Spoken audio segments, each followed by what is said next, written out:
all of this, which he absolutely did. Go and read his autobiography. His description of he's lying. He's saying things that he knows are not true. So why is the Attorney General of the United States covering up the murder of Jeffrey Epstein? I can't begin to guess. I mean, the speculation is, I'm sure you know, is that he worked for not just U.S. intelligence, which he did, but for a number of different foreign intel agencies. And that was certainly the world he lived in. And he was operating a blackmail operation on their behalf. And I think that sounds right. Can't prove it. I think that's right. And I think it's, it's like an Agatha Christie novel. There's any number of suspects in his murder. But you would have to think, given the nature of it, like who has the power to get into federal lockup in downtown Manhattan? Now, who could pull that off? Who could actually do that? Seriously. Could the mafia do that? No. The mafia could, the Sicilian mafia could not do that. Could Google do that? Nope. Google could not do that. The only people who could do that are an intel agency. That's it. That's the only, and there are only a few who have the power to do that in the United States, and one of them did it. So, I don't know. And I do know as I interviewed people, I spent a while on that story. I did it myself because I was interested, because I've been talking to his brother, Mark, who reached out to me, who's very upset about it. Not because he's political. He's not political at all. It's his brother and he's mad about it. And he's been stymied at every turn trying to get the information. But as I called people, no one wanted to talk to me. I got hung up on. And finally, I reached someone who said off the record, like, think about it, man. Whoever killed this guy, not that we're mourning his passing or anything, but like whoever did that in a federal detention center in the most secure area of that detention center in the United States of America. This is not Honduras. So who could do that? Well, can't say with any specificity, but I can say it's someone who could certainly kill me if he wanted to. So maybe we shouldn't fuck around here. And that makes sense to me. I mean, that's that's a logical conclusion. So I can, but I'm kind of fixated on the Bill Barr thing. I have nothing against Bill Barr personally. He's a liar, which is a problem if you're the Attorney General of the United States, and he's lying about Epstein's death. And why is that? And I asked, I mean, I sort of know him. I have for a long time. He was Attorney General before in a previous administration. He's been around DC for many years. And we just put it to him directly. What is this? Why were you lying about? Why were you covering up the murder of a guy in your jurisdiction? The Attorney General is the chief law enforcement officer. Bureau of Prisons falls under him. You were effectively holding this guy and he got murdered by somebody. Why aren't you interested in finding out more? It's like kind of an amazing question, don't you think? I think it is absolutely an amazing question. I think another amazing question, and by the way, we are handing it off to the panel. As soon as I'm done with this last question, I just got to get this last question in, but we got such an unbelievable series of people who are joining right now. Candace Owens, Charlie Kirk, Patrick Beck-David, the Tate brothers, and an attorney general. But before we open up the panel, one final one, you're talking about secure locations where you can get information, where you shouldn't be able to commit crimes, yet somebody left a bag of Coke at the White House. I know that you've been to the White House. Oh, yeah. Who left the Coke, Tucker? I leave my blow in the truck every time, just on principle. I mean, they got dogs in there and everything. So, and I think most people do because it's the White House. And so, I've been sober for 21 years, but, I have used drugs, and I know the paranoia that accompanies the use of illegal drugs.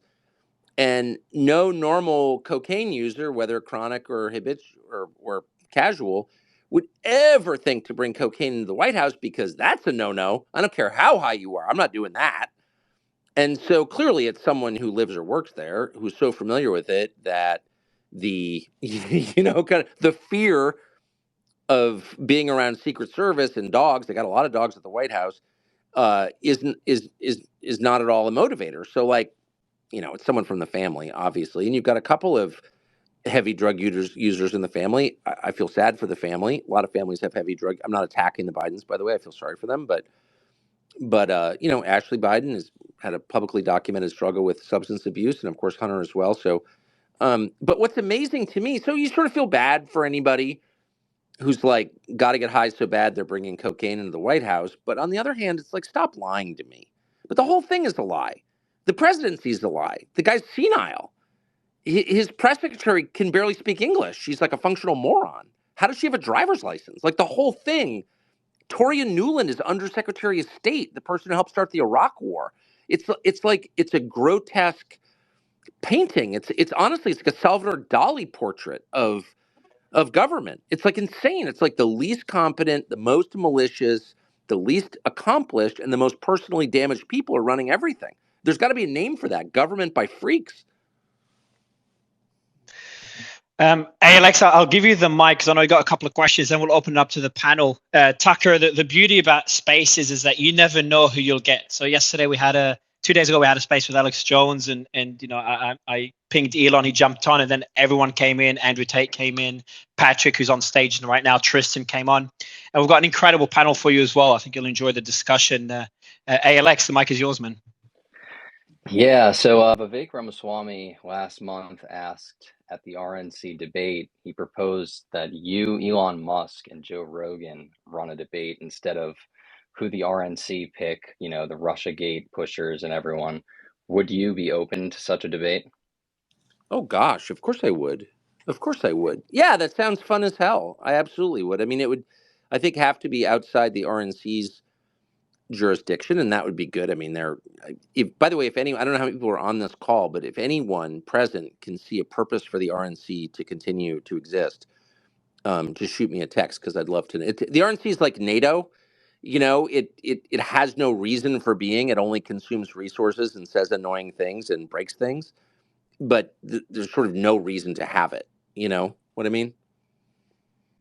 Yeah, Brian? for sure. So good. Brian, Tristan? Yeah, sure. Hey, Tucker. Yeah, so we're on different sides of the political spectrum, obviously.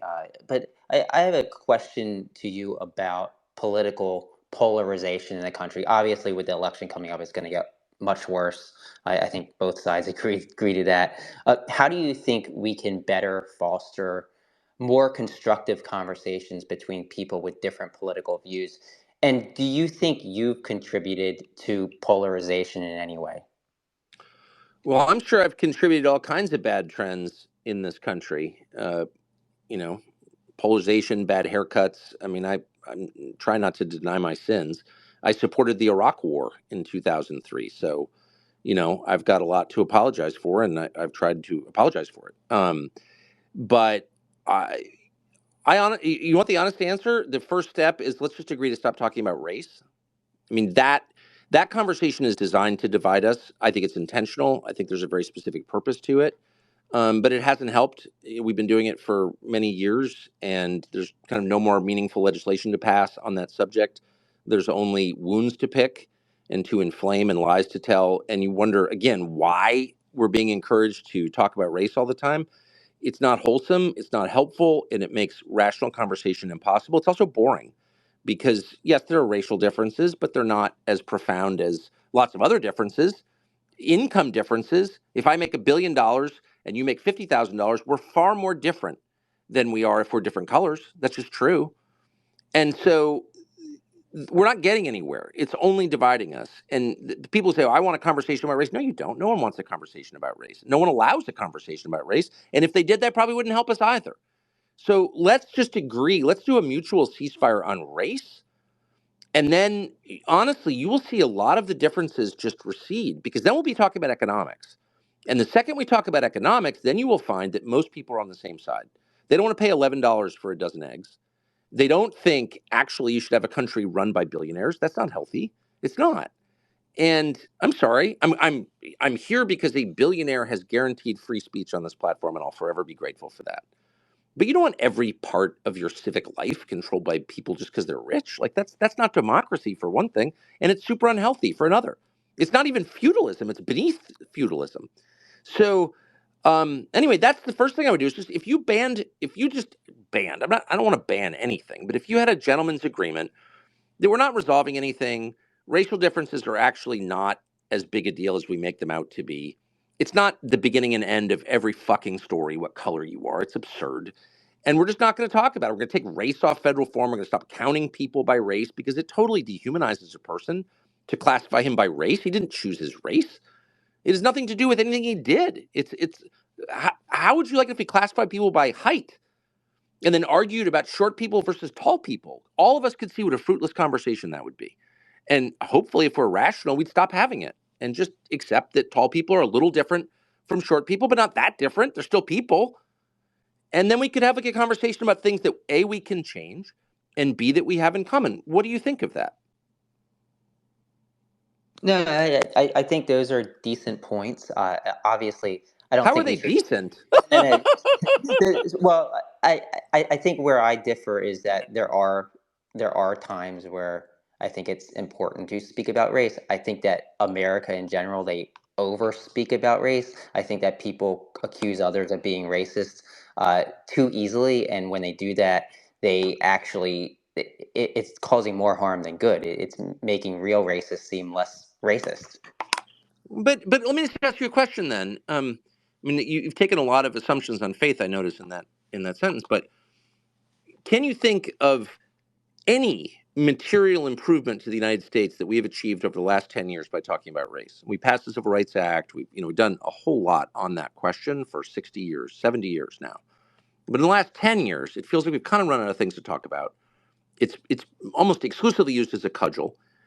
But maybe I'm missing something. Can you think of some way where a large group, millions of Americans, have benefited materially from our, quote, conversation about race? In the last 10 years, I would say that hasn't been much. There hasn't been much accomplished. I don't think we are anywhere further along racially than we were 10 years ago. Right. So I'd agree with you there. Does that mean that if somebody does something horrible to a certain race, we should just not talk about it? I don't think that should be the case. Well, I don't know. I mean, maybe it might be worth treating people as people. So I guess implicit in your question, and I really appreciate this, is the desire to see the country come together and people stop arguing with each other over pointless stuff and be a nation again, rather than just 360 million disgruntled individuals, which I think that's what you're saying, and I'm totally for that. Okay, but any talk about race, like by definition, reduces somebody to a physical characteristic. And I thought we thought that was bad. I still do. But B, that is like a recipe for dividing people. It's absolutely a recipe. Why wouldn't we emphasize, even in the case of crime, our commonality? One person hurt another person, not a white hurt a black or a black hurt a white, because the implication there is all blacks hurt all whites or all whites hurt all blacks. And that's not true. That's not helpful. So why don't we just say a person hurt another person? We're against hurting people. We're going to punish him on the basis of the harm he caused.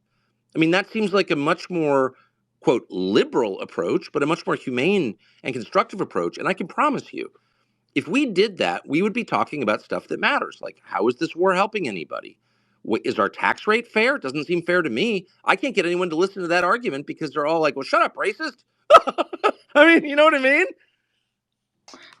Candace, I don't know if you have the capacity to talk. If you could unmute your mic, the space is yours and the floor is yours.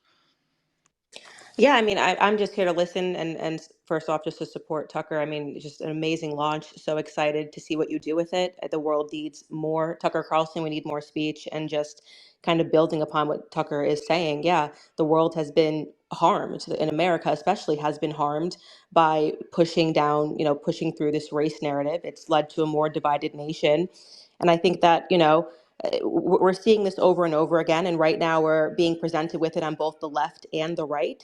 People that are calling for the censorship of speech, people that are using the exact same tactics to silence people.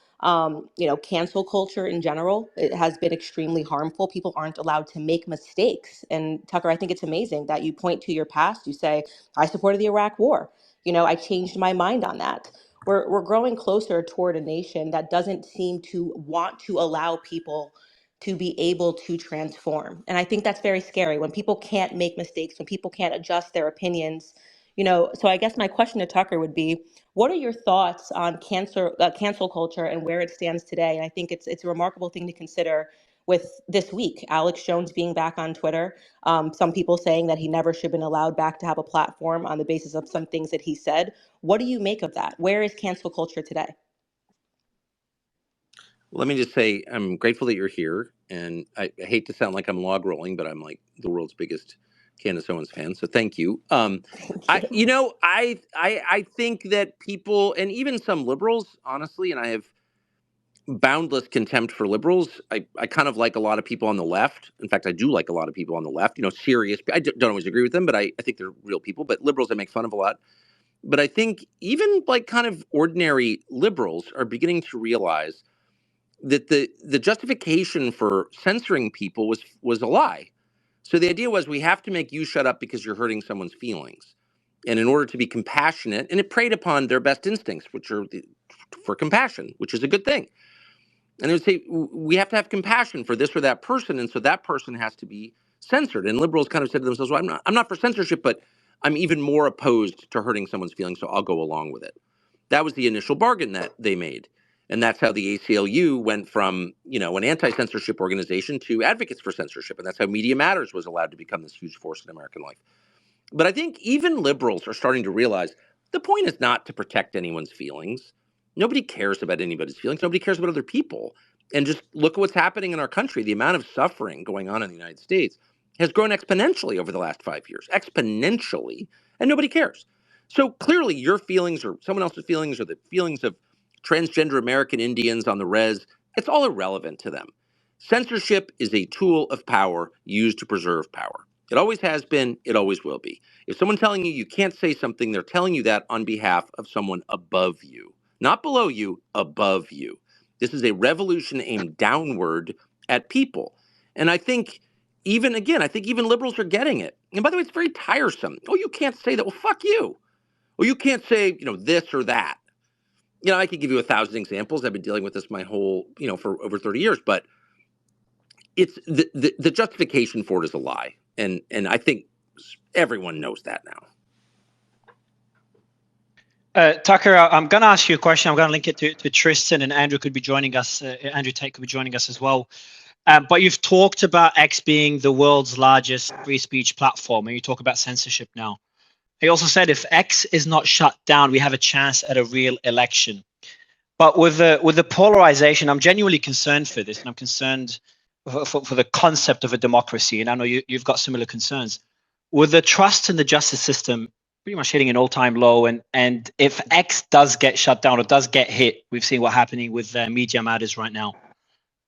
What do you think could happen next year? Is there any concerns, anything that keeps you up at night? Oh, it absolutely keeps me up at night. Oh, absolutely. I mean, the next 12 months, I don't think, and I'm not given to apocalyptic statements. And again, as I've already conceded, and I always will, I've been wrong a lot. And I hope I'm wrong now. But I see a number of basically irresolvable conflicts coming to fruition in the same period, not just in this country, but around the world.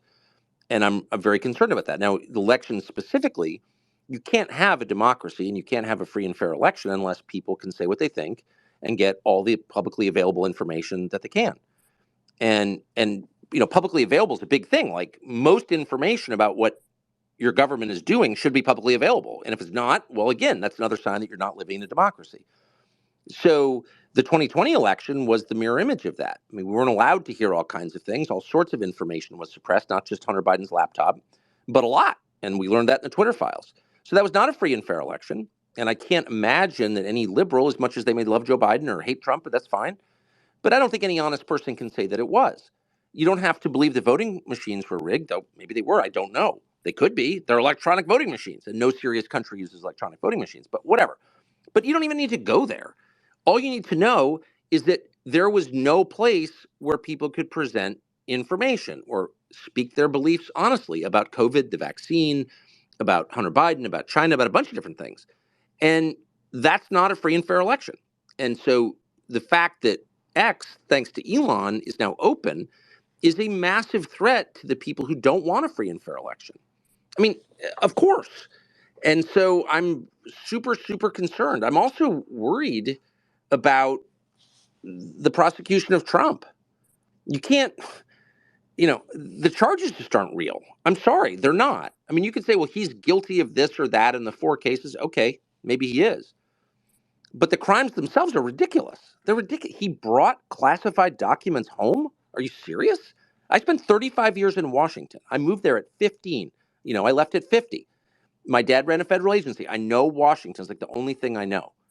Ask me about Washington or fly fishing, and I can give you credible answers. And the idea that you're prosecuting a man on a felony charge for bringing home documents and not returning them to the National fucking Archives. Are you serious? Is there a single high-level bureaucrat in Washington, elected or not, who doesn't do that every single day? No, because there are over 1 billion classified federal documents, and the overwhelming majority should not be classified. There's no national security justification for classifying them. Look me in the face and tell me the U.S. government has a legitimate reason for classifying over 1 billion documents. You can't, because they don't. It's a scam, as you know, designed to maintain power and disempower the population. So to indict him on that and then tell us they were nuclear secrets, but then never even suggest what those secrets might have been, at the same time that the sitting president did the same thing, and you're expecting me to go along with this and be like, oh, it's the rule of law. These are our sacred norms. No, you're violating the rule of law. You're mocking our sacred norms, and you're doing it with the presidency at stake. You are trying to take the front runner out of the race with bogus legal charges. And when I saw that happening, I mean, I always had qualms about Trump, particularly the people he hired. Some of them were just like beyond. I couldn't believe he'd hire someone like that. And I've told him that to his face, and I think that. But the second they indicted him on ridiculous charges and raided Mar-a-Lago and went through his wife's underwear drawer and all that shit, I was like, I don't care. That can't stand, because I have to live here, and I've got a bunch of kids, and they have to live here, and hopefully they'll have kids, and my descendants will live here, as my ancestors did, and I want them to live in a country with a functioning justice system and elections that are semi-real. And if we allow this to happen, none of that will come to pass. So yeah, I'll take it, but Tucker, I'll take it.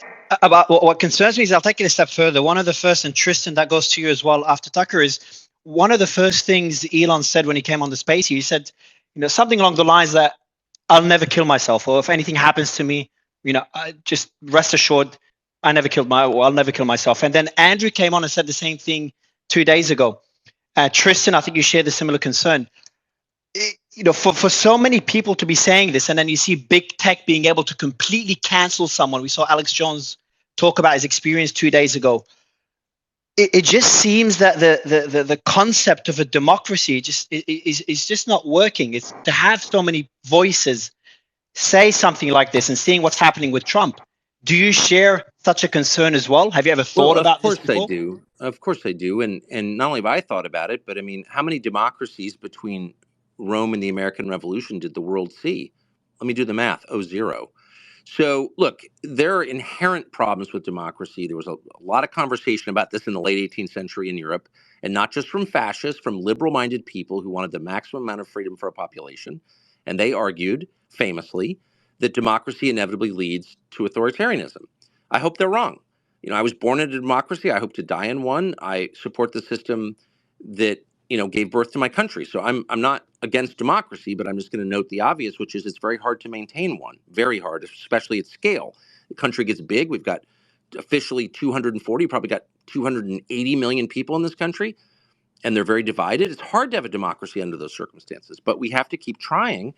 And I will say the magic ingredient in a democracy is tolerance. You have to accept that there are countrymen, your fellow citizens, who disagree with you and want something different from what you want. And you have to accept that. You have to live under their rule from time to time. You have to be in the minority, because a democracy by definition means ultimately, while we have respect for minority rights, the majority gets what it wants over time. That's what the system is, and that's what it demands. And if you get rulers in there who are like, well, we're in power now, and we don't give a shit what you want, you're not getting it, and we're going to stymie your desires at every turn. Two things happen. One, you make a mockery of the system that you purportedly uphold and represent, democracy. That's the opposite of democracy. And the second thing that happens is you get a really volatile society, because people have no outlet. They have no power. They have no financial power. Labor has no value in the United States, and even less now we've let in 50 million illegal aliens. No value in your labor, okay? None.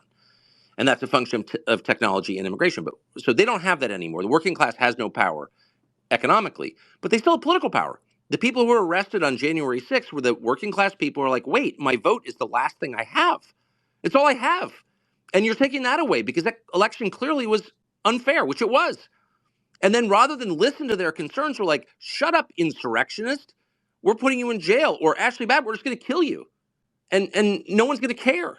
Like, if you do shit like that and you keep doing it, you are going to get something super ugly. You are. Without a pressure relief valve, your society will blow up. It's really obvious. I do not have an especially high IQ, and it's really obvious to me. So I don't know how they're missing this. It's going to blow up in their faces too. There's no global sanctuary. If you're super rich, like, where are you going to go? You can't just like live at the Discovery properties at Baker's Bay. You can't live at the Yellowstone Club. Like, what do they think is going to happen? And so I think it's a moment of mass insanity. And the way to fix it is to just resolve yourself to the fact that at some point in a democracy, somebody's going to get elected that you don't like, and you're just going to have to deal with it. Okay? That's just true. Tristan, I want you to jump in on that particular point. You and Andrew are facing, let's say, a flawed justice system in Romania. And we've got, where he, being concerned about the US. Would love you to jump in on this point and any other questions you have. Yeah, to speak about lawfare for just a moment, what I will say is, I think that the overuse of power is something that becomes very obvious with time. Over the last 70 or 80 years, we don't know exactly who was assassinated, who killed themselves, who didn't. There are some cases, obviously, that you just mentioned, Jeffrey Epstein, that are far easier to prove or easier to build a case to the public than others. But truthfully, we don't know. So Elon coming out saying, I would never kill myself, Tucker, Andrew, myself, always harping on about the fact that we will never kill ourselves is a very important thing to say, because if they do use this weapon on us, if this weapon is used to silence any of us, and I'm speaking of obviously the higher ups, people who are more influential than myself, then at least the world will be wise to it. The question is, what are we going to do? Because I genuinely worry for Tucker and I worry for Elon, and I don't want to be Mr. Doom and Gloom. When I say I worry, what I mean is I include them in my prayers every single night, because lawfare is the next step. They're doing it with Trump.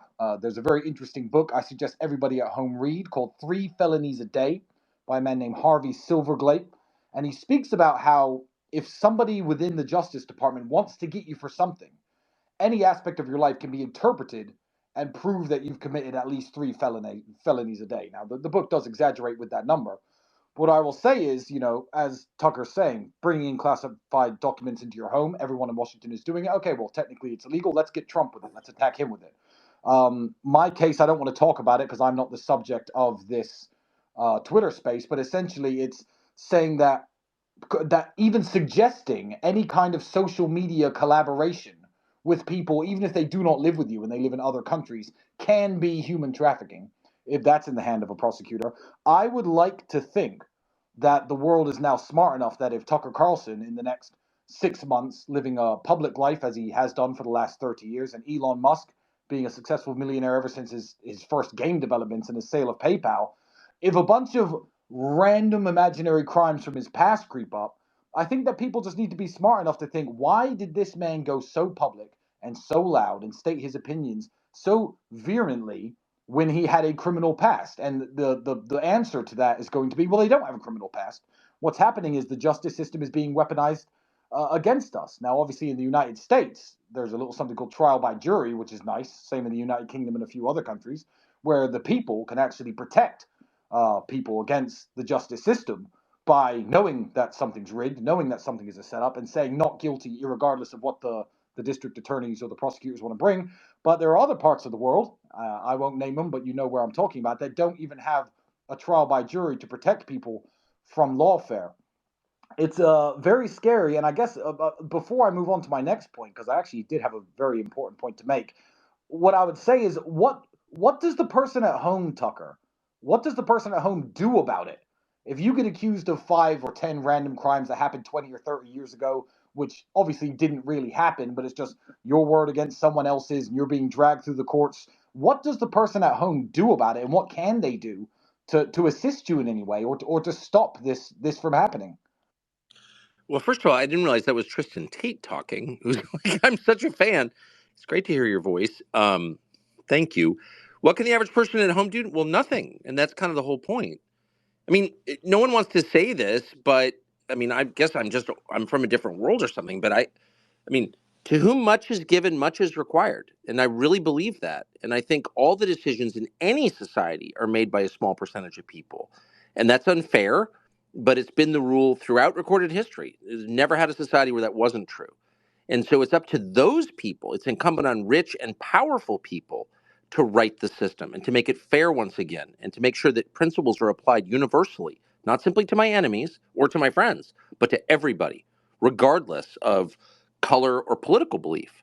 That is absolutely essential, but that can't be done by the average person. It can only be done by those people who, through luck or virtue or whatever the qualities are, that get certain people to certain places. But once you get to those places, you have an obligation to make it better. Not just to accrue wealth for yourself, not just to throw it in some foundation to buy mosquito nets for Congo or whatever, but to fix your own country, to help your own neighbors. And that's really who I'm pissed at.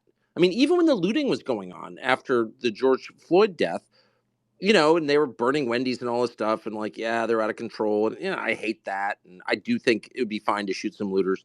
But I was really not mad at the looters. I was really mad at the people who are funding them and cheering them on and making excuses for them, the people who should know better, who have the power in our society, and who are instead destroying what they should be protecting. And those are the people I hate. So I think we should focus all of our energy on pressuring people with power.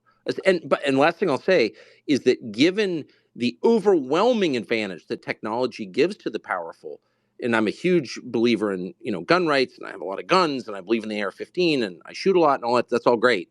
But in the end, Joe Biden is right about one thing: it is an asymmetrical battle between you and the government. That is absolutely true. You're not going to beat a drone, even with a 12 gauge with Magnum duck loads. You're just not. So you need to make sure that people like Elon Musk, people who Donald Trump, and there should be many others who have power, are restraining the forces of totalitarianism before they crush you. So you need to, the pressure campaign should only be on powerful people. I don't think mass demonstrations are going to get us there. I just don't. I hope I'm wrong, but I don't. By the way, we've got Tristan. I'll give you the mic, and then we got Patrick. We got David just jumped in. David Sachs, Tucker, you and David had a great interview. I was listening to it earlier. I'd love you to dig into Ukraine. Charlie's here as well. Tristan, I'll give you the mic. Then Benny, I'd love you to intro Charlie and Patrick. But Tristan, go ahead, man. Yeah, when you were speaking earlier, or even just now, about powerful people bringing the tools back to society to make sure everything runs right, I have a question about, because this is a space about you, Tucker Carlson, and Elon Musk and the things that you guys are doing, which I think are absolutely wonderful. Congratulations on the foundation of the Tucker Carlson Network, first of all. What I would say is, I feel like your massive success, unprecedented success in recent times, hasn't just been because you're charming and handsome and you tell the truth on your news show. I feel like, in your experience, I mean, you've been involved in the media and the news since I was in kindergarten. You've been at this game a very, very long time. I feel like what Elon Musk has done by opening X in the way he has to you is essentially like giving a master craftsman the tools to finally live up to his full potential, like giving Michelangelo the hammer and chisel, like giving Michelangelo the paintbrushes. And you have absolutely run away with it. My question to you is, he's given the tools to everyone. This isn't a gift he's given to Tucker Carlson. This isn't a gift he's given to Alex Jones. This is a gift he has given to the entire world. First part of the question would be, why do you think people who disagree with you ideologically and politically aren't doing the exact same thing? Because there are people, arguably, especially in the American media, who have just as much experience and just as much potential. Names like Bill Maher come to mind. Why aren't they doing it? And the second part of the question would be, when the world's media finally uses the tools that Elon has now made available to everybody, and I'm not talking about the American media, I'm talking about the Russians, the Chinese, everyone can use this platform and speak what they think to be true on it. When that does happen, and if that does happen, and if everybody's potential is unlocked the way yours has been unlocked, how do you think that's going to change the political landscape of both America and the world? Well, thank you for the question. I mean, to answer the second part first, I think it matters a great deal. In fact, I think it matters more than anything, because I think words matter more than anything. I do. I mean, words endure, weapons do not. I mean, you can kill people. Killing people's easy, but changing people's minds is very hard, and it requires words to do it. And if you want to change history, you have to change minds. If you can enslave an entire population, you can commit genocide, and that's all been done. But in the end, it's not enduring. The only things that last are voluntary, and words achieve that. And so that's the first thing they ban. They want to take your guns for sure, but they haven't. They've definitely taken your words away. And there's a reason for that. There's a reason it's the First Amendment, not the Second. It protects your right to speak, et cetera, et cetera. So I don't think we can overstate the significance of X. And I'm not just saying that. And I should just say, to be totally clear, I haven't taken $1 from Elon Musk. I don't work for Elon Musk. I'm just like anyone else on Twitter. I don't have some special deal with him at all. So I'm not like flacking for Elon Musk. I'm just saying I don't think we appreciate what a big deal this is. I can tell you the other side appreciates it very much, and they're going to do whatever it takes to shut it down. So that's the first thing. The second thing, your great question, like why aren't more people on the other side using the opportunity to make their case? And I'm not being snide or glib. I don't think, and there are some, and good for them. I really do support that. Like, make your case. Tell me what you're for. Tell me why you're right. Don't just attack people. Tell me what you believe. And I don't think there's much of a case to be made at this point. I mean, there is a case on the left, on the actual left. You've seen very articulate people come on, especially on foreign policy, and make a very strong case for a left-wing foreign policy perspective, which, I don't always agree with, but it's a coherent case. You can't what is the coherent case for castrating your children so you don't have grandchildren? The one thing that everybody in the world wants? I mean, I don't like. It's just those are the kinds of objectives that can only be achieved by force. It's not about convincing people to sign on. It's not about convincing them that you're right. It's about forcing them to do something. And that's what worries me. The fact that we don't have more neoliberal voices on Twitter, and neoliberals run the world or the West at the moment, not for long in my view, but they do now. But their voices are absent in the public debate. They don't want to debate. And that just tells you that they've moved past the debate stage into the coercion stage. And it's scary as hell. Patrick, I want to ask you and Tucker a question. I'd love you guys to go back and forth. And something that is not getting enough attention, and every time I talk about it, mainstream media never brings it up in their articles, and that's censorship. I think not enough people care about this. You, Patrick, Tucker, of course, Andrew, Tristan.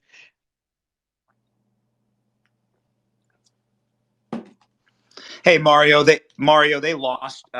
We lost. Oh, the mic is off. Yeah, the mic is off. Patrick, yeah, I'm back now. Patrick, you can hop on in. Yeah, I know you and Tucker know each other.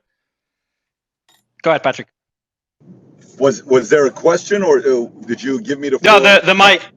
Yeah, no, the floor is yours. My question is more about censorship. I always try to bring attention to it, especially with Tucker's network launching, or just launched. So I'd love your thoughts on that, Patrick, and then a back and forth between you and Tucker. The mic is playing up a bit, so just make sure you're on mute. Mario, you're doing a great job with all these spaces. You for whatever reason, you keep running the biggest Twitter spaces, and everybody around the world is jumping in to listen in. And obviously, shout out to Elon for the platform he's picked up. As if he wasn't busy enough already, he picked this up. Tucker, congratulations to you on TCN, Tucker Carlson Network. Both as a fan and as a capitalist and as a guy that,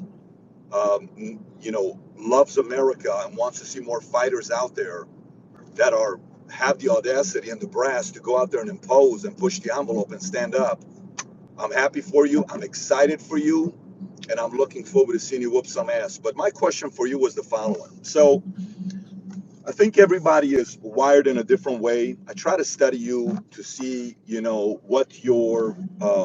what level of fight you're willing to do for this country, because obviously from my end, I've watched you, not the other way around. I consume your content. My boys are in the car right now. I just picked up Dylan, my oldest son who's listening, my youngest son who plays soccer, my oldest son who watched you a lot for many years. He's 11 years old.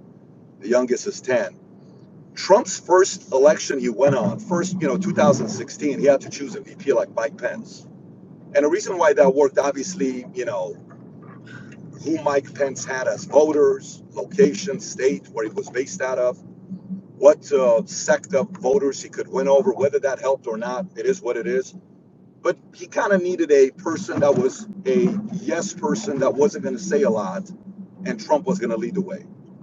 And, the intentions was you have 2 terms. So you kind of go get the job done. He wasn't expecting for the mess that happened with what happened with YouTube, Twitter, all these other Twitter files that came out, X files that came out.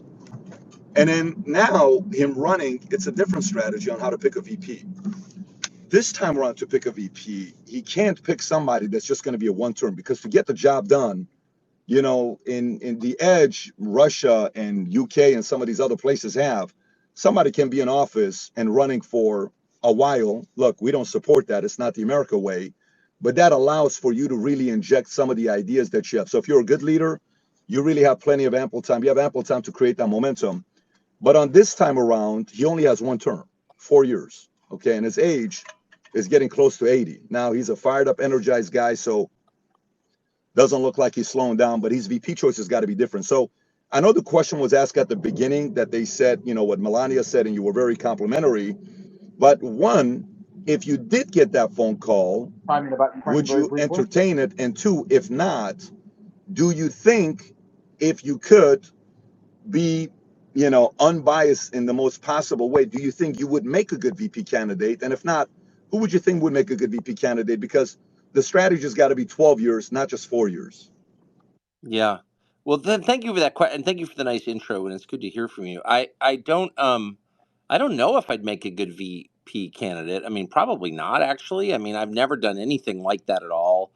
I'm, you know, uh, I don't think I'm crazy, just to be totally blunt with you, but I'm a little eccentric in that, and I'm definitely committed to saying what I think. And so, the structure of politics is totally foreign to me. I know I could give good speeches because I like giving speeches, but there's a lot more than giving speeches. So would I be good at that? Yeah, probably not.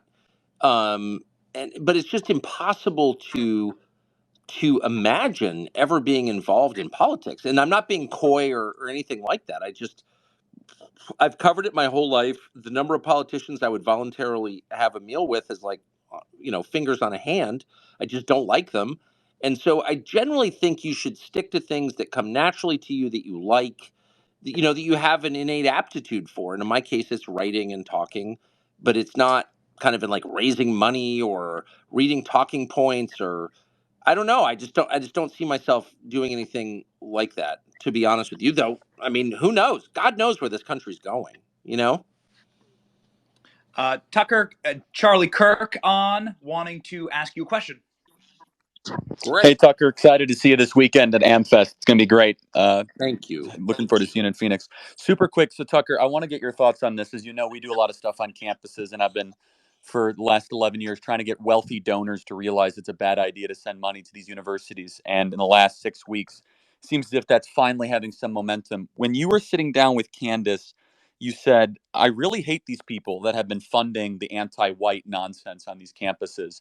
And I was honestly shocked, speechless, when Bill Ackman came out the other day and said in his letter, basically, I realized that I have been asleep, almost complicit with funding these universities for years, and how anti-white, anti-Western, anti-male they are. So, Tucker, you said all the rage should be against powerful people. What should we forgive people that have been funding this for the last 20 or 30 years? How do you think about this, especially as your mic, Charlie, your mic, I think is under a shirt. Not the Tucker. Did you hear the question?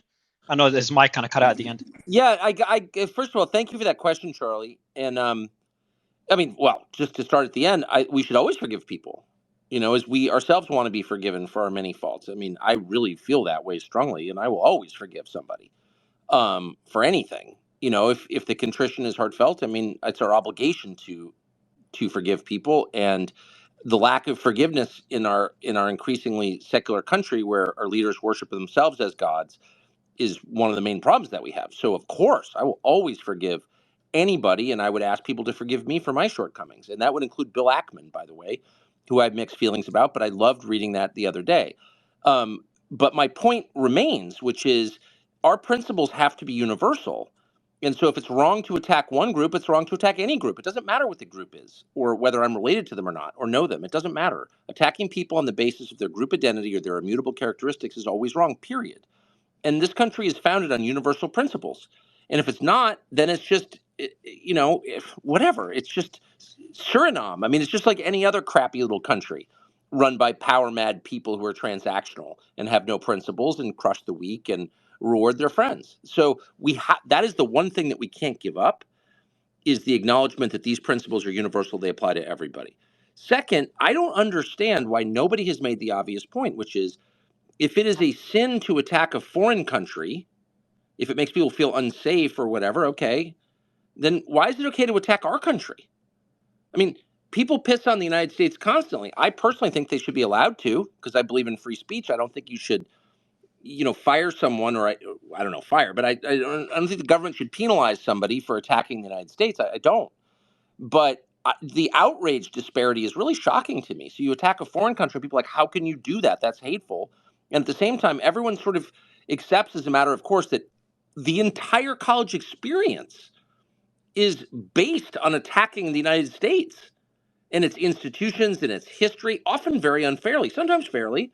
There are definitely ways you could attack the United States, and that's fine. But to claim the whole country was built on slavery and it's the most unfair country in the world, when of course it was the most fair country in the world. That's true for all its faults. So I just would like to see a little bit more parity. If it infuriates you to see a foreign flag burned, does it bother you to see your own flag burned? If it infuriates you, if you think it's a crime, an act of violence to criticize the policies of another country, why is it not the same to criticize the policies of your own country? Can you explain that to me? Can you speak slowly as you do? Because I don't understand. And I take it personally because I'm an American. And I don't have another passport, and I'm not going anywhere. And my ancestors have been here for hundreds of years, and I hope my descendants will be too.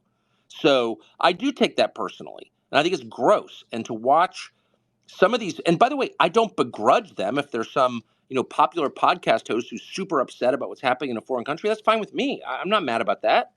But if he's applying such different standards to my country, like nothing's too crappy for the United States. Well, we should send the refugees that I'm describing as terrorists to the United States, because who cares about the United States? What we should really care about is some foreign country. I'm offended by that. And by the way, that's not an attack on the foreign country. It's not. And it's not an attack on any group of people. It's just a natural response from someone who lives here and was born here and plans to die here. I don't know why that doesn't make sense.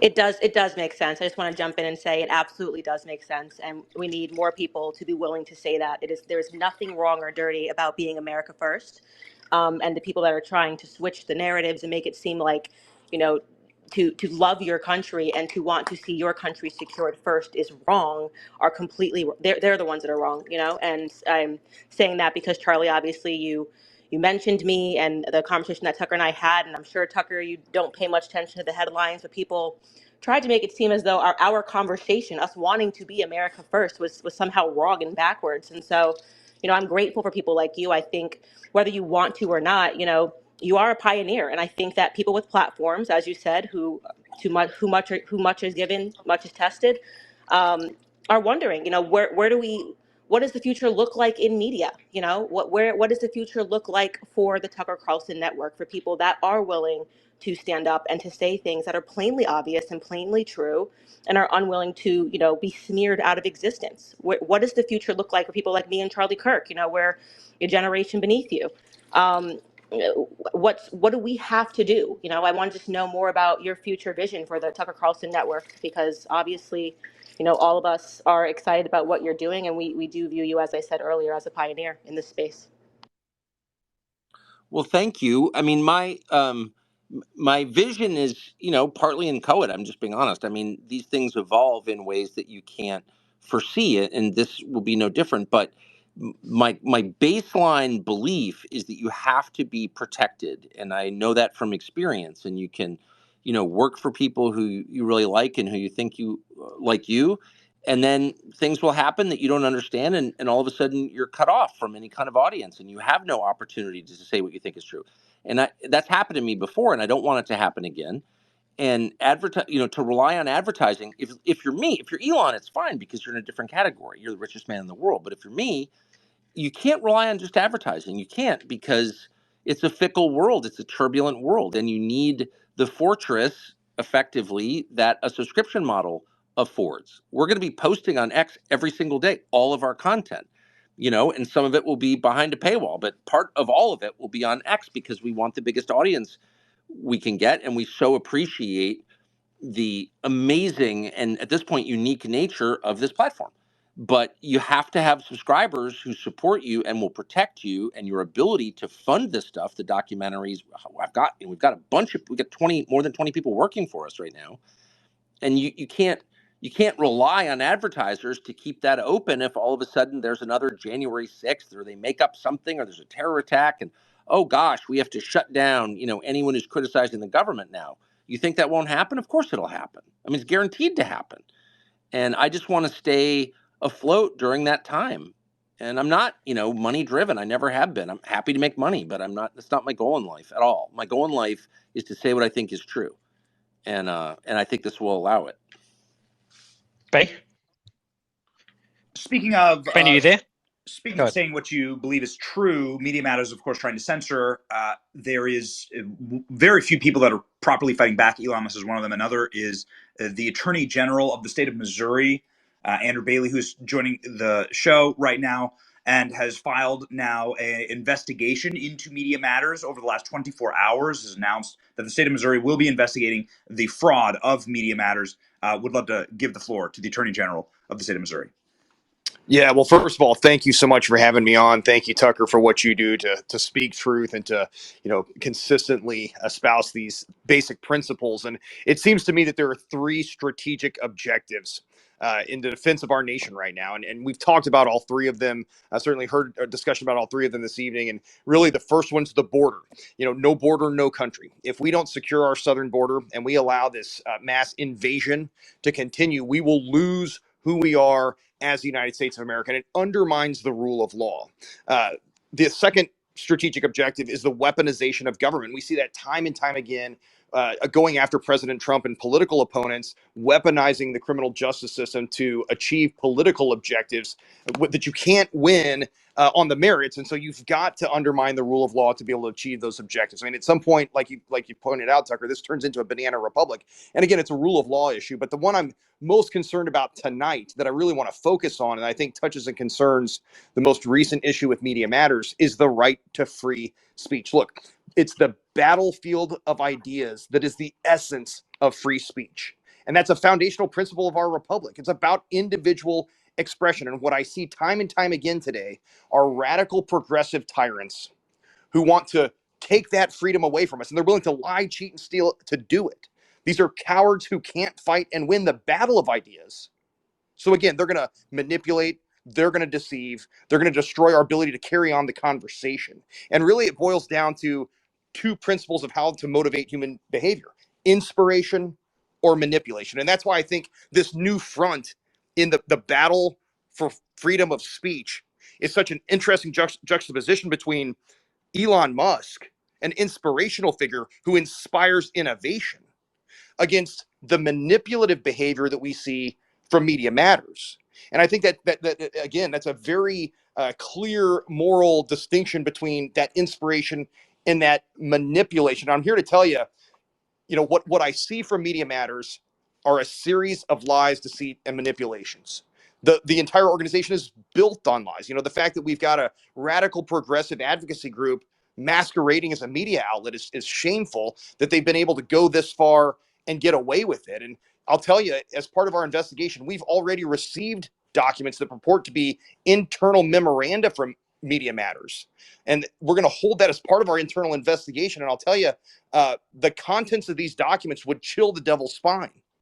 One of the more disturbing quotes is where Media Matters opines that a deeper grassroots bench also means that Media Matters will be better positioned to win corporate pressure campaigns. They take credit for forcing Facebook to adopt censorship by using public pressure, then working hand in hand behind the scenes to maintain censorship on Facebook. So this is a pattern of behavior that we've now seen replicated in their attack on X.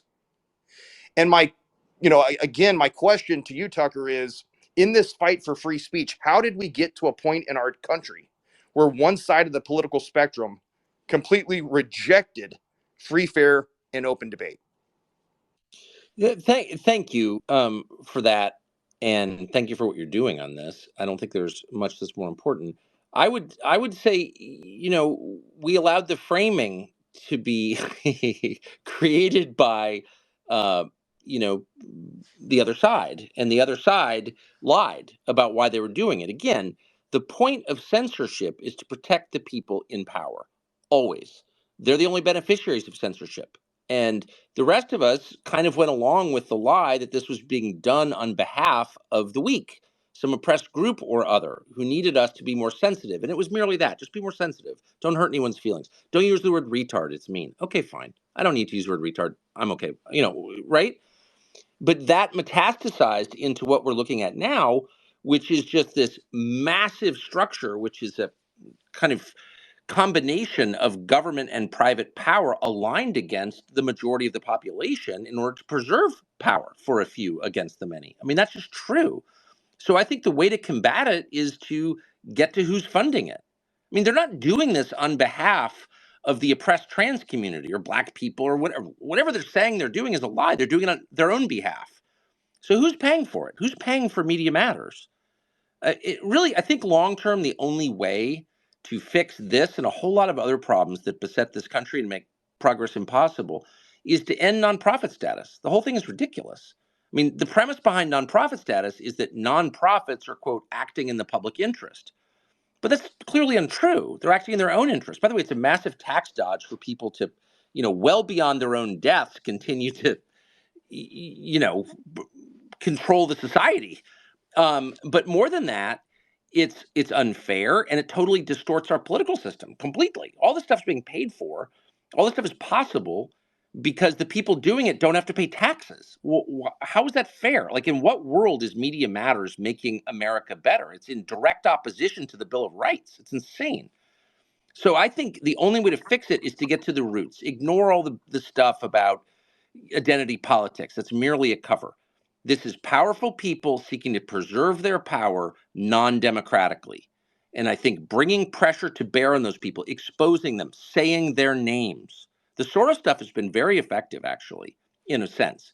I mean, even when I worked at, among purported conservatives, the word would go down, don't criticize Soros because that's bigoted. And I always say that the guy's like the biggest donor in American politics, and he's an atheist. Like, how is this bigoted? And I ignored it. But many people didn't ignore it. They wouldn't criticize George Soros. Well, how did that happen? Because the attacks on George Soros rattled George Soros. So he sent out the word, get them to stop attacking me. It works when you attack people by name, when you call out what they're doing with evidence, not the low-level people, not the Antifa soldiers who were, hassling people in public parks, just arrest them. The people paying for them are the ones who need to be exposed. I really believe that. And then they will knock that shit off quickly. David, I want to go to you, David, and you and Tucker were two of the first. By the way, Benny, there's a bit of an echo from your end. Just your mic is unmuted. David, I want to go to you. I'm not sure if you're going to ask about Ukraine or chat about Ukraine, but I'd love if you do. Elon did say not too long ago in a space, we are sleepwalking into World War III, and I think people are just ignoring the war now, especially with what's happening in Gaza. You and Tucker had a great conversation about it in your interview, but would love to get your thoughts on it and Tucker's as well. Well, Mario, I'm happy to talk about that. But first, just building on this previous conversation about censorship and weaponization of government, I just want to ask Tucker, is this, in your view, a sign of weakness or strength on the part of the ruling elite? I mean, on the one hand, it feels like it's a sign of weakness in the sense that they wouldn't need to be censoring their opponents if they were really strong. But on the other hand, it really does feel like they're just kind of cementing their total control over our discourse. And if it weren't for Elon buying Twitter, which was kind of a fluke, it would have already happened. So how do you interpret that? I mean, are the elites who are perpetrating this, do you view this as a sign of weakness or strength? Well, thank you, David. And your podcast is unbelievable. I keep texting you this, but like the number of people who listen to it is blowing my mind. So very cool. Obviously, it's a sign of weakness. Hysteria is always a sign of weakness. It's hysteria. I mean, it comes. It's a gender assigned term, and it was the opposite of manliness. Manly self-control was the opposite of hysteria. So it's always a sign of someone who believes he or she is in the subordinate position, and it's true in your own life. If your kids disobey you, and you get hysterical, what you're really telegraphing is I have no control over you. And if you're in control, if you're firmly in control and have the respect of your children, then you can firmly but calmly correct them. And, that's how a man who's in charge of his house behaves. Hysteria is not. That's the single mom play. So, yes, it's a sign of weakness. The problem is they have a lot of power. They still have a lot of power. So they clearly feel existentially threatened. I mean, there's no mistaking this behavior. This is Ceausescu. I always think of this, was on tape when he and his wife, Elena, were led away to be executed in '89 in Romania. And it was videotaped. And they tell him, we're about to execute you. And he starts barking orders at the people who are about to kill him. And I thought, what an interesting response that was. He became even more insistent on his power as it was obvious that he had none. So that's a very human response. When you feel like it's slipping away and you're about to be executed, you freak out. But what's interesting and very revealing is they're not about to be executed. I mean, we're nowhere near realigning this country to like majority rule. We're not even close to that. Like they have all the power. But they don't know that or something. I don't know. There's some weird psychological tick here. I think it may be as simple as they know what they're doing is illegitimate. It's not consistent with the Constitution or American history or even with decency. And they feel very paranoid as a result. It's like an Edgar Allan Poe story. They can hear their own heartbeats because they know they've done wrong. I mean, I do think that's what we're seeing. The problem is that people who feel that way, who have a ton of power and feel threatened, are very, very dangerous. Very dangerous. Like, because they'll do anything to save themselves and they can do anything. So they're freaking me out right now, you know? On the Yeah, point, I think we just got another example of that today. Do you see that there was an FCC commissioner published a letter opposing the fact that the FCC just canceled a contract with Elon's company SpaceX, which is the only company that can really provide internet from space. And yet the FCC just out of the blue for no reason canceled a almost $1 billion contract. And he basically said this is because the Biden administration has declared Elon persona non grata. So yeah, just another example. Well, you could, I mean, it kind of, if you use their reaction as a guide to what's important and what matters, which is a pretty handy guide, like what actually matters, just look at what they're doing, what they care about, because they're pretty good at figuring out what actually matters. Keeping X open as a free speech platform is, I think, the biggest deal in their world and the single biggest threat to their illegitimate rule. And so you can imagine a situation. I mean, I haven't talked to Elon about this. I'm not an intimate friend of his or anything, but you can imagine where they just bring so much pressure to bear where, it's a very expensive company. It's expensive to operate. He paid a lot for it. And you sort of wonder if there isn't a way for the public on both sides, anyone who supports free speech, to help. I mean, is there some sort of public investment vehicle where people who support free speech could become minority owners with a different class of shares of the company to help?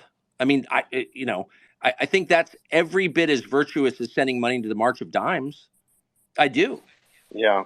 Well, I think the thing that everyone could do is just upgrade to Twitter or to X Blue, the premium account. So that would be the simple thing. But Yeah. I mean, I think you're right. By the way, let me just say that congrats on the launch of TCN. Just speaking as a web product guy, I thought it was extremely well executed, and I was happy to subscribe. And I would urge everyone here to do the same.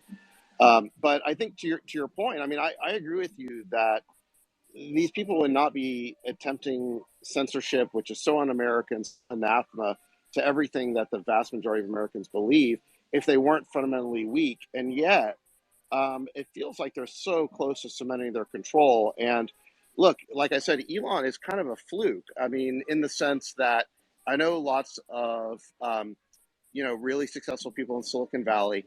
None of them would have stuck their necks out to oppose the censorship regime in the way that Elon has, never mind, spending, $45 billion to acquire Twitter. So, and to keep on suffering the penalties that he's suffering. I mean, look at what they're doing. You had this FCC decision today, just canceling this huge contract. They're investigating him for supposedly building a glass house at Tesla. I never knew that was a crime before. The DOJ is investigating SpaceX for not hiring enough non-Americans, like enough refugees to jobs that are involved in sensitive national security jobs. I mean, it's just like insane what's happening. And I'm just speaking right now as somebody who's reading the news. Okay, this is not me divulging anything I've talked to Elon about. Okay, this is just me reacting to publicly reported news stories. So Elon, I think, is really kind of a fluke in his willingness to stand up and potentially face the repercussions of opposing the censorship agenda. Never mind buying Twitter in the first place and opening up the Twitter jails and restoring free speech. So and I guess the point I would just go back to, if that hadn't happened, which really only happened because he cares so much about free speech, and he really does think it's fundamental to America and to civilization in general. I mean, we really got lucky that really and literally only one of our major, successful people in Silicon Valley had the means and the worldview to do that, that we're even speaking on this platform right now. And that's the thing that, so I agree with you. On the one hand, it's a sign of weakness that they're pushing this agenda. On the other hand, they are so close to implementing their total control over the public discourse. And it's, like I said, only a fluke that it hasn't happened already. So let me stop right there and get your reaction. Well, I couldn't agree more. And it's hard for me because I lost my show in April, and Elon immediately encouraged me to use this platform, and it was great. It was great for me personally. I didn't make any money, but I really enjoyed it, deeply enjoyed it. And it changed my life for the better. And so I don't want to seem like I'm flacking for the guy. I think objectively, if I'd never been on the platform and I had no connection to it, I'd still feel the same way. Without it, you can't be a democracy. You can't be a free country if there's no place for people. It's Speaker's Corner in London. We don't have anything like that except this. And I'm just not sure.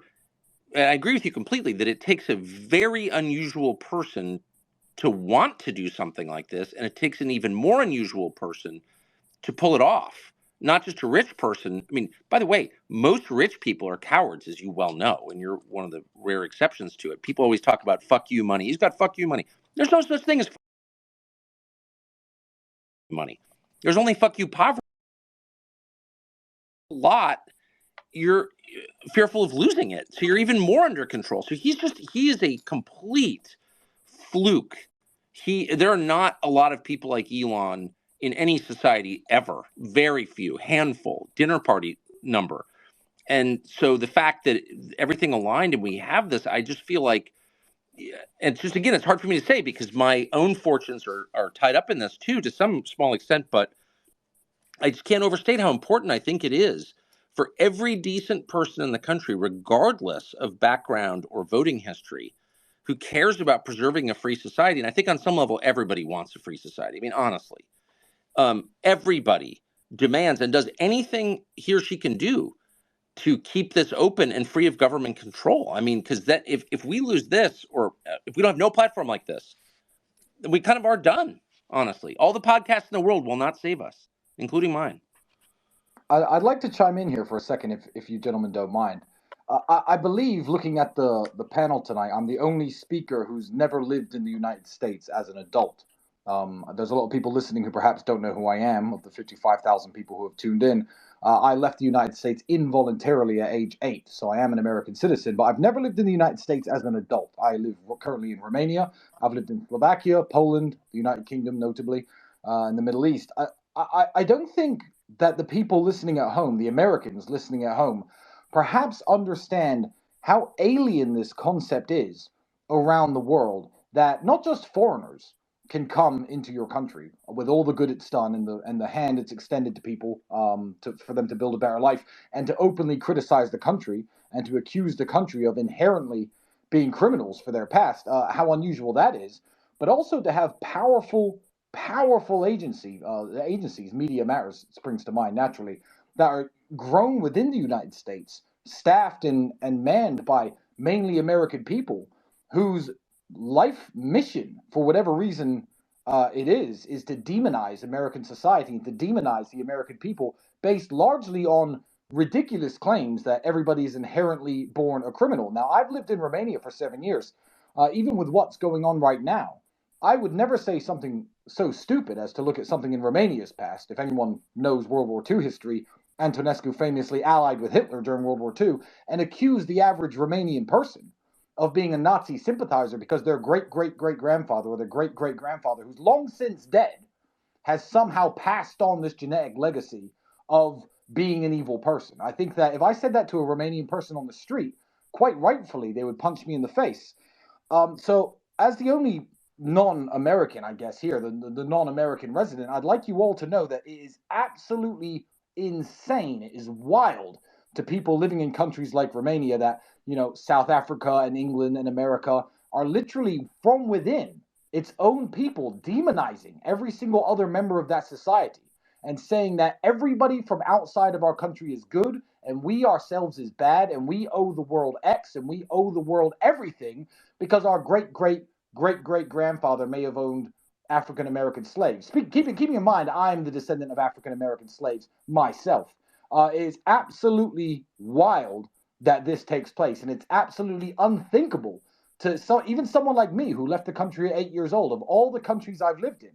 And a very, very good point was made by the Honorable Attorney General earlier, Mr. Bailey, when you said, why is the southern border not secured? People argue about this. I remember people were arguing about securing the southern border. The first elections I can remember, Bill Clinton, Al Gore, when I was just a kid, this was an issue that was on the table, and it still has not been done by anyone.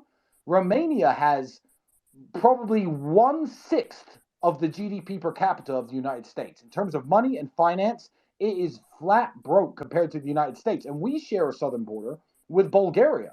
And as close to zero as you can imagine people sneak from Bulgaria into Romania every single year. Zero. And it would be nice if people in the United States, instead of hating themselves and hating the country for misdemeanors committed way before any of us existed, if they had the attitude of some of these Eastern European countries. I heard, I don't know if it was Viktor Orban of Hungary or a Polish politician. I think it was a Polish politician who said, the Polish border is more than just a line on a map. The Polish border was paid for by Polish blood, the souls of Polish men, and we will not take this issue lightly. It's just absolutely wild and unthinkable. It's a uniquely Western problem. I feel like it's American more than it is any other country. And quite frankly, people need to fucking drop it, in my opinion. Well, you got to wonder why it's embarrassing. but why is it happening? I mean, and I would say I don't think it's just America. I think it's the entire Anglosphere. Yeah, the West. Americans are being taught to hate themselves, but the Brits already do hate themselves, but not as much as the residents of Australia and New Zealand do. And of course, no one matches Canada for masochism. So, this is a thing that's happening. It's not organic. It's on purpose. And what's the point of it? Well, the point of it is to destroy your civilization, because all of those, particularly this country, are countries without a working majority of anybody who has anything inherently in common, racially, ethnically, religiously, which is fine. I'm not arguing against that. I'm just saying, in the absence of an overwhelming majority who have something obvious in common, the only thing that binds the country together is love of country. That's all they have, is a common culture, which, by the way, begins with a common language. And the assault on English, the idea that we should print voting forms in foreign languages, or we can't, that it's, quote, racist to declare English the national language. These are not academic debates. This is our country will collapse if it becomes multilingual. Quebec can't even, exist peacefully with Western Canada. So anyway, my only point is, this is a bigger deal. I think, attacking American history, it's more than annoying. It's an attack on the ability of the country to continue, I think. Benny? Tucker. Hey, Tucker. Charlie has a follow-up. His mic got cut off, and I'm going to throw to Charlie. Charlie, you there? Your mic is not working, Charlie. Not sure what's happening. Whenever it works, just jump in. I want to try to press again on the Charlie until your mic works. Just jump in when it does. Tucker, David, I want to try to press on the Ukraine question. David, you've been very vocal about it. More and more people are starting to pay attention. Do you think that the tide is shifting now? Do you think we'll get a peace deal soon? David, Tucker, I would love both of your thoughts. No, I don't think we're going to get a peace deal, because you heard today at the press conference with Biden and Zelenskyy that Biden's living in some sort of fantasy land. He's still talking about Ukraine joining NATO. I mean, it's like it's totally contradictory. I mean, a few months ago, Biden was saying that Putin had already lost the war. Then a couple of days ago, when he needed Republican support to push through more Ukraine funding, he said that if we don't provide this funding, Putin's going to win the war. And now today at the press conference with Zelenskyy, he's saying that Ukraine's being part of NATO. So it's all totally confused. But just to connect the topic of Ukraine to the topic of censorship, I want to get Tucker's reaction to this. I mean, I personally believe that there are 500,000 people in Ukraine who are dead right now because we do not have an honest public conversation in the United States. If the mainstream media had honestly reported that there was a deal available in the first month of this war to end the war, all we had to agree was for Ukraine not to be part of NATO, which it never will be anyway, because it's not going to win this war. If the mainstream media just reported that, I think the American people would have said, of course we should sign that deal. Just, yeah, make that deal. Why would we block it? And instead we blocked it, and look at what's happened. 500,000 people are dead, and Ukraine's losing the war. They're on the back foot. The country's been completely destroyed. And I look at all of these virtue signalers on Twitter who've been enforcing this narrative, the people with the Ukraine flags on their profiles, the ones by, every day by the thousands who are attacking me for pointing out the truth about this thing, saying somehow I'm an agent of Putin or whatever. I think that if we had an honest conversation on social media or in the mainstream media, this never would have happened. So let me throw it to Tucker. I mean, what is your view? I feel like when you were on Fox, you were probably the only person honestly telling the story of how this war started. And I think you were just about alone in that. And if more people had told the truth about this war, where do you think we'd be today? Well, lying has consequences. And of course, this war wouldn't be still in progress were it not for the Biden administration abetted by the leadership of the Republican Party. So, I mean, there's like a direct line between the propaganda, the lying, and the deaths of hundreds of thousands of people, an entire generation of Ukrainian men. I mean, Zelenskyy just said they're going to call up 40-year-olds. Well, what does that tell you? They're no more 25-year-olds. And I shouldn't chuckle because it's like horrible. And really, in the end, it abetted cruelty, because that's what we're looking at. The people who put, and I'm not talking about your neighbors who got wrapped up in the myth of the ghost of Kiev, or we're calling it Kiev, and had Zelenskyy t-shirts. They're good-hearted people who thought they're on the right side. I get it. I'm talking about the people who pushed this war, who went to the Munich Security Conference, the Vice President of the United States, the Undersecretary of State, and said to Zelenskyy, we want you to join NATO, knowing that that was the red line. It has to be the red line for a sovereign country, period, meaning Russia. You're going to have a war if you do that. They knew that. They did it anyway. They wanted a war. And then they created, they destroyed Western Europe's economy by blowing up the Nord Stream pipeline, et cetera, et cetera, et cetera. But the main thing they did was destroy Ukraine. And they didn't care. I mean, that just, I don't know. I'm not an expert on war. I've seen a couple, and it means like lots of dead people who shouldn't be dead, and there's no reason for them to die. And we now know the Israelis were honest enough, as you remember, Bennett, to say over a year ago, yes, there was a peace deal in progress, and it was scuttled by the U.S. That's a massive moral crime. Like, the blood of those kids is on their hands. I think that. I don't think that's an unfair conclusion to draw from the facts. And yet they're running around lecturing us about democracy and how they're on the right side of history. The opposite is true.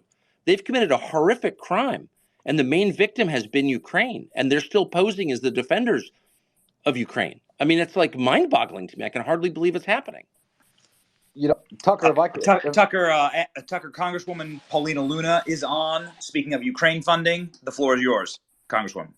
Hey guys, I just wanted to speak on that for a minute. I actually had gone to Poland and met with the Ukrainian parliament and delegation there. And part of the reason why I've been so basically vocal about not giving them any more funding is, and I think that everyone should know this, that what the parliament anticipates and intends is once this war is over, they actually want to take all of the equipment that we've given them and essentially start their own Wagner group. And I think that the fact is that the Republican Party as a whole, even McConnell, I mean, many people have been complicit in really just supporting the military-industrial complex in this. And frankly, had Trump been in office, I think that this would have never happened. I think, frankly, that probably there would have been peace talks. And the fact is that no one wants peace talks. They just want more war talks. And that's exactly why Zelenskyy was in Washington today. So, to give you hope for the future, though, I do think that the more people that we can get into office that are not a part of this problem, we stand a chance at saving this country. But there really is a movement that I think is starting to take form now, and don't lose hope, because this country is worth saving. Well, I'll try. that's heartening to hear. Thank you, Congresswoman. I think, at some point you think like common sense has to prevail, and of course it's not a matter. I'm just saying really quick how ashamed I am for how mad I was about being called an agent of Putin and how defensive I was. I've never been to Russia. It's like it's not even worth it's like being called a racist.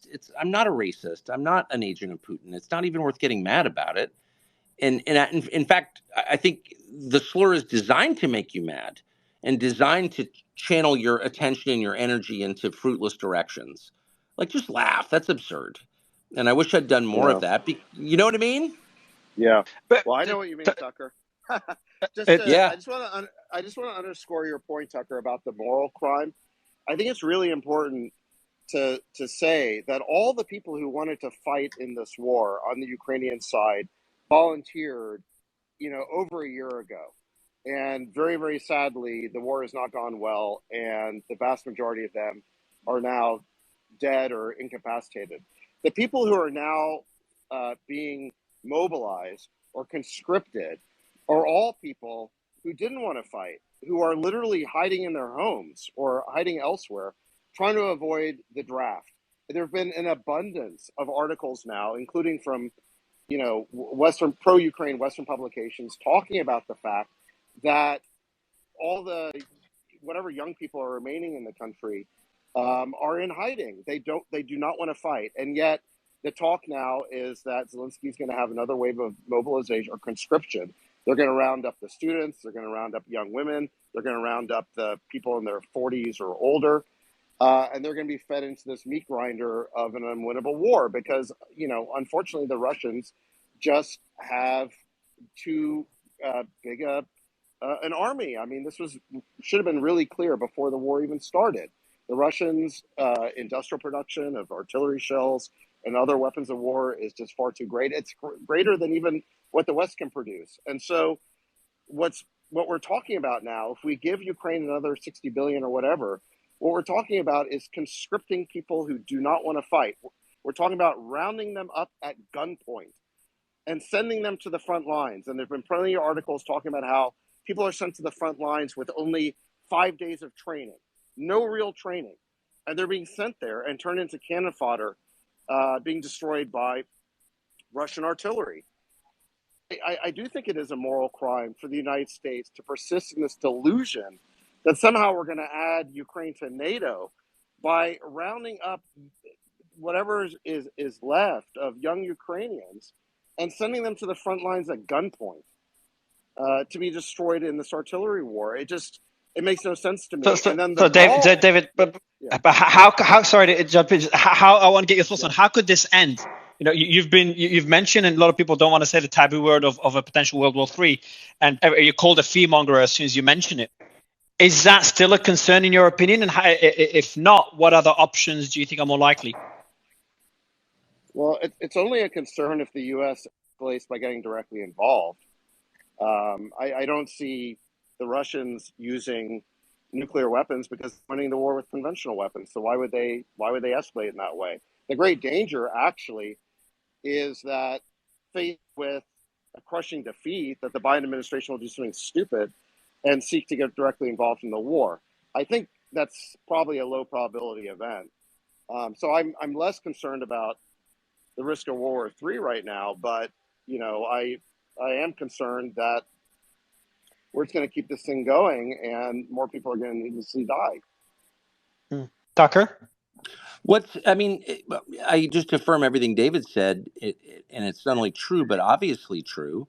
What's crazy is that our media are so controlled, our news environment is so North Korean, that most Americans thought that Ukraine was going to win without, consulting Wikipedia that would tell them that Russia has 100 million more people than Ukraine does. And it has such deeper industrial capacity that there's no comparison. and has a real army, one of the best in the world, we now know, for all of its faults. I mean, it's not the Soviet army. It is better, and it's big. So it was never going to happen. But Americans didn't know that. And that's really, I mean, it's very distressing to me, because if something that big and that obvious can be unknown to the majority of our population, like, what else can they pull on us? And the other thing I would say is that it's a little bit strange that the people who are advocating for more literally pointless killing have somehow seized the moral high ground from people who are calling for a reasonable peace, which will, by necessity, require accommodations. One hopes on both sides. All peace agreements do. And, some are wise and some are unwise, but that's the nature of them. It's the nature of every negotiation. But as soon as we start, and we're very good, our leaders are very good about moralizing in the crispest, most black and white terms about foreign conflicts, where one side is all good, the other side is all bad. And any accommodation is a moral crime. Like, once you start talking like that, you're just guaranteeing perpetual war in which other people's children will die. And so if you're doing that, you're, like, by definition, a bad person, in my view. And yet the people who question you are somehow they're the bad people. I mean, it really is upside down world on this and so many other issues. But it's just, I never get tired of being shocked by that. On this I subject, would actually, I would like to go back to Congresswoman Paulina Luna. Will Ukraine funding go through in the House? Will the Republican majority hold firm on border funding? What will be the outcome here? Well, I know Mike Johnson actually just recently did a speech because Zelenskyy was up here. So I think what's going to happen is I think that they're going to try to join the Ukraine funding with border funding. And then they'll put us in a tight spot, because there are those of us that don't want to give $1 more to Ukraine, but then also we do absolutely need to secure our own border. So I think that's where we're in the position of, but, going back to what Tucker said earlier, there are so many people who have basically said that if you don't support Ukraine, that you are somehow empowering Putin, and that we are going to be, the ones responsible for Ukraine falling, when in actuality, when you go there and you see what's literally happening, and you realize that it does very much so feel like this is kind of a distraction. When you really see what they're planning, it can be very frustrating at times. Also, I wonder, thank you, Congressman, I wonder if people have any concept of the harm this has already done to the United States. The sanctions alone, when you start seizing the personal property of residents of a country because they're residents of the country without any due process at all, without even charging them, and you seize billions of dollars of their personal property because they're, quote, oligarchs with Russian last names. I'm sure some of them are bad people. Maybe they're all bad people. But what you're telegraphing when you do that is that the rule of law doesn't apply to you. Well, if you're the holder of the world's reserve currency and you're the safe haven for the world, all rich people in the world want to invest in the United States because it's safe, because we don't just take people's shit because we don't like them. We have a process. If you start doing that, then the rest of the world's like, wait a second, you're not what I thought you were. I want to get out of dollars. I want to, for example, form a massive global coalition of nations that are not aligned, and we'll do our own thing. It's called BRICS, and it now represents most of the world's power. That's just a fact. So, like, we just ended American dominance in a bunch of different sectors, or began the process of ending it. And I don't even think most Americans know that. Like, the consequences of what the Biden administration did in February of 2022 will be things that your grandchildren have to deal with. And we never even had that conversation, because it was like, oh, Ghost of Kiev, heroes, Zelenskyy, he's Churchill, shut up, Putin defender. Like, you can't have big issues like this and no public conversation about them, or else you'll destroy yourself, and we are. I have a few words. I have a few words to actually say on the Ukraine issue, Tucker. Sorry for interrupting you, ma'am. I apologize. What I will say about the war in Ukraine is I live just a few hours from the border.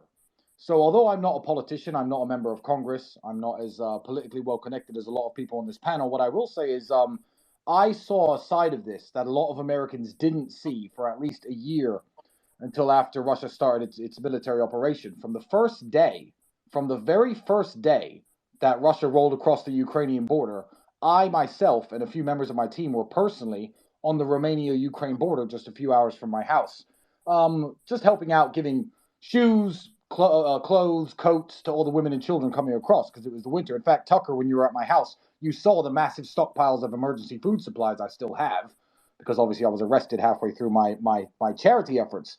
When that first happened, when Ukrainians were first coming across into Romania and speaking to me, I heard a lot of them, not all of them, but a lot of them, and some of them saying, you know what, I just wish America had stayed out of our politics. I wish America had stayed out of our politics. I wish 2014 didn't happen. If Americans had stayed out of our politics, this wouldn't be happening. And when I voiced my opinions on the internet, and I voiced my opinions on I was still active on Instagram back then, and also on some other platforms, Americans who and people in the West, British, French, who probably couldn't point to Ukraine on a map, were telling me I was a liar. And I was literally physically on the border myself. I've lost 3 people I know in this conflict, 2 fighting with the Ukrainians, and 1 who was a young Belarusian man who was a friend of mine who was in Kiev at the time of the military operation starting, and he's vanished. So I don't think a lot of people knew what was happening in Ukraine at all until you started your show on X, Tucker, until you started telling the American people what was actually happening, until you shone all this light on it. So it's very... all I can do is, I guess, personally thank you, because the more the American public actually understand what's happening, the more they're going to stand up to funding this pointless forever war. It's not going to be a forever war because the Ukraine's running out of men very quickly, and the more lives we're going to save. So I'd first like to personally thank you for that, and I'd also like to let you know, because as I said, I'm currently closest to the border than anyone else maybe on this panel, and I've been there myself many times. I have moved a lot of orphans, women, kids to the United States, to Europe, paid for flights, hotels, etc., to facilitate refugees. Somebody who I came into contact with just a few months ago, her father is a 51-year-old man with no military experience, very little fitness experience, in fact, as a whole. He was dragged into this war and conscripted, and the first thing he did, keeping in mind how much money you have given them as Americans, was he asked her to ask me to buy him a Toyota truck for $5,000. I believe the United States, at the time of him asking, had given Ukraine over $20,000 for every single eligible soldier that it was possible to conscript within the country. And the first thing this man needed when he was dragged into the war was a loan from me to buy himself a Toyota truck. And I told the person, frankly, with a tear in my eye, that I had no intention of buying him a truck that's going to end up as his grave, because the Russians are going to destroy that Toyota truck and kill her stepfather, essentially. Tucker, I know you've got a couple of minutes left. Can you hear me, Tucker? I hear you perfectly. Thank you. Yeah, I've got a final question for you, and I think one you'll enjoy answering. You saw the format with Spaces, and obviously you've been on Twitter for a few months, and you've also talked about the death of mainstream media, especially with the launch of networks like yours. So I want to get your thoughts on what Elon has built. I know you talked about it a bit earlier. And the whole structure of Spaces, how you never know who could jump in. You're talking about one topic and you have someone related to that topic just jump on, you have a discussion with them. And then your experience on X over the last few months as well. And then your plans with your network. Maybe it's a good way to wrap it up as well. Yeah, I mean, I'll just go quickly. I mean, I'm a bit of a disadvantage, and I feel a little bit fraudulent talking about tech platforms when, I'm not honestly that fluent in it. And I sort of... I honestly, apart from the mail bombs, I love the Unabomber's manifesto. So that's kind of where I am on technology. I think it's really dangerous and soul destroying. So I don't know that much about it. In this case, I think it's liberating and great. But I've never been on Twitter Spaces before. Or X Spaces. I think it's incredibly cool. And I'm coming back. But again, I think what Elon has done, I see it in larger terms. Like, I think he's making democracy possible. And it's kind of funny that, a foreign-born guy, I mean, I guess it's often the way it works. People should, a lot of good people, as much as I'm for closing the borders, a lot of good people show up in this country and they come here because they really believe in its promises. And some of them try to uphold those promises. And Elon's one of them. So God bless him. We're doing something, as I said at the outset, I'll just make it very quick, but we're trying to build a news company that's enduring. We're doing it on a subscription model. Pretty light subscription model, really. I mean, most of the stuff you'll see at least part of it on X forever because I love the platform. But we're creating a whole bunch of stuff and hiring a bunch of people, and somebody needs to be covering all these stories that aren't covered. And the last thing I'll say, my greatest frustration with the news is not simply that it's biased, that it's serving power rather than challenging it and holding it accountable, which is its job, but that it's tedious and boring and repetitive, and that it's incurious. They're not interested in the world and what's happening. And this is an amazing time. And so the number of stories that don't get covered is totally ignored, or there's some clip here or somebody texts you, do you know this? What? And it's never even acknowledged by big news organizations, and acknowledged only, on a surface level by social media. Somebody needs to be following up on that stuff. And that's what we're going to do. And I think we can. The numbers work. It's not that expensive to do that. And of course we're going to be sued. Of course. That's how they shut you down. But we're trying to raise a pool to defend ourselves against that. And we hope to make it through the end of this coming year, which is a pivotal time in American history. And I don't think I'm being hysterical or overstating the case at all.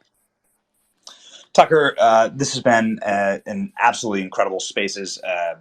We really want to thank you so much for joining us. I suppose we can close it out by simply stating that your entire show followed you from Fox News to this endeavor. And it's really remarkable. That's unheard of in this space. There's no loyalty in corporate media. There's some of the most godless, soulless work there is. And that's remarkable. And so what you're building is as valuable as what anyone is doing here, and honestly complements what Elon is doing. It does seem that you are beloved at Fox, and obviously by your audience. Greg Gutfeld continues to violate the ban on your name at Fox News. Greg Gutfeld regularly name drops you, and also most recently says, if you want to look at how bad advertisers can become, 2 words for you, Tucker Carlson, violating again the blacklist of your name on Fox. So your final sign off to Greg, and your thoughts on having such a loyal staff.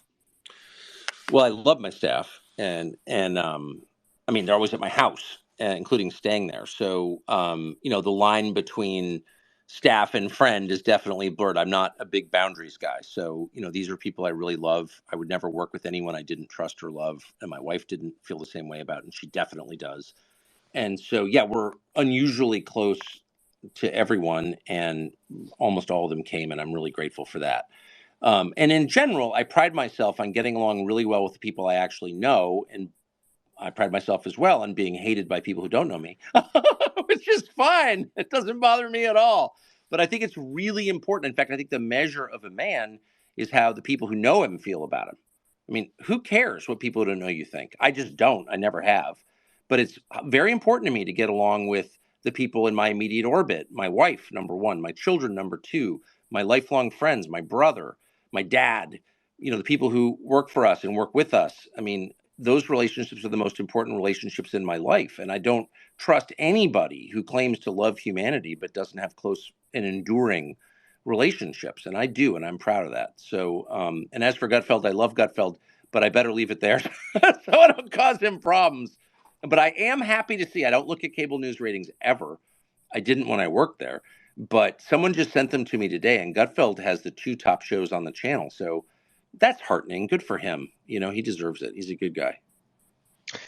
Tucker, pleasure to have you. Thanks a lot for joining. Benny, Alex, thanks for making this happen. And guys, for the audience, we're going to have more spaces with other surprise guests. We're talking to a lot of world leaders scheduled over the next few weeks. But Tucker, honestly, I've been listening to your interviews preparing for this space, and I can't wait to see what's in store. I think the discussions you had, I listened to the one you had with Megan Kelly, the one you had with the All In podcast. To be honest, surprised relative to how the media is trying to paint you. So it's a pleasure to have a chat with you, and I hope you enjoyed the space as well. I absolutely loved it. Thanks, guys. Thank you for having me. Thanks, Tucker, and thanks for everyone else that joined.